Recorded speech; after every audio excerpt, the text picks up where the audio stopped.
Okay, guys, how we are doing? Today I know a lot of us will be like, I would like to do dry season farming, or considering the fact that um, dry season starts from around September or November to around March. So that is November, December, January, February, March. That's 5 months, and 5 months is enough for you to grow tomatoes and harvest enough. 5 months is enough for you to grow cucumber and harvest enough. 5 months is enough for you to grow pepper and harvest enough. So having to allow those number of months to just waste because the environment is not conducive for you to plant is a whole lot of loss for the market.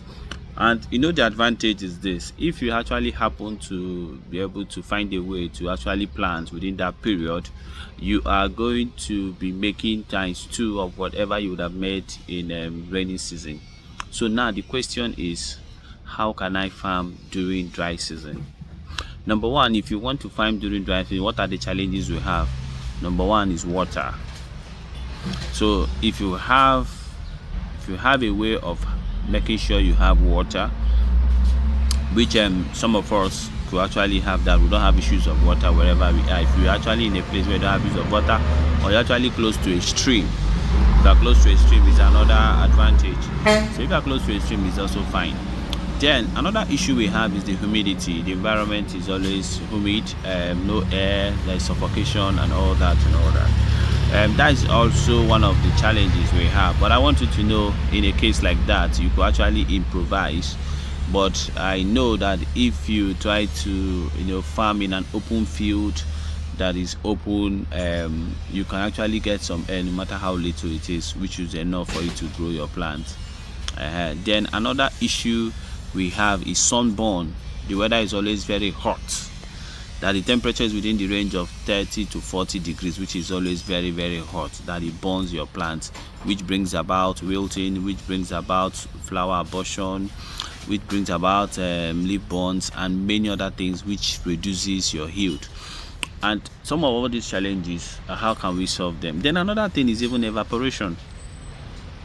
Water, it evaporates, you understand? So how can we solve all this?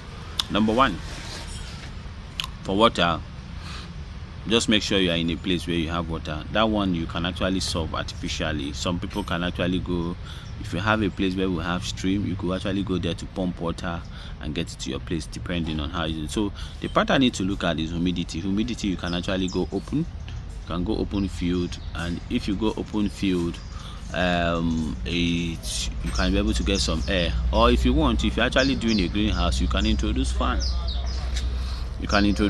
Fan can actually go a long way to help.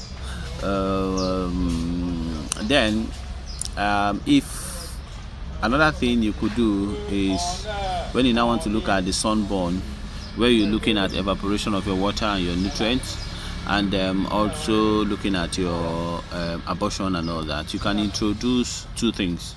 Number one, you can introduce a shade net.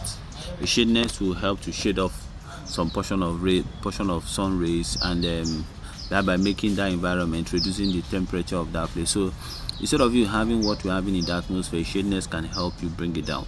So with a shade net, let's say you're using a 50% shade net, it's shaving off 50% of the sun. Definitely the environment where you're going to be doing your farming is going to reduce drastically, because plants needs around 25 to 27 degrees. Some actually need from 35 to 25 to 30, but anything 31, 32, 33, 34, 35, 36, those ones are too much for the plant. Okay, so you need to really look in that direction as well. So if you want to do that, if you have a shade net, you could actually have a shade net at least for dry season farming.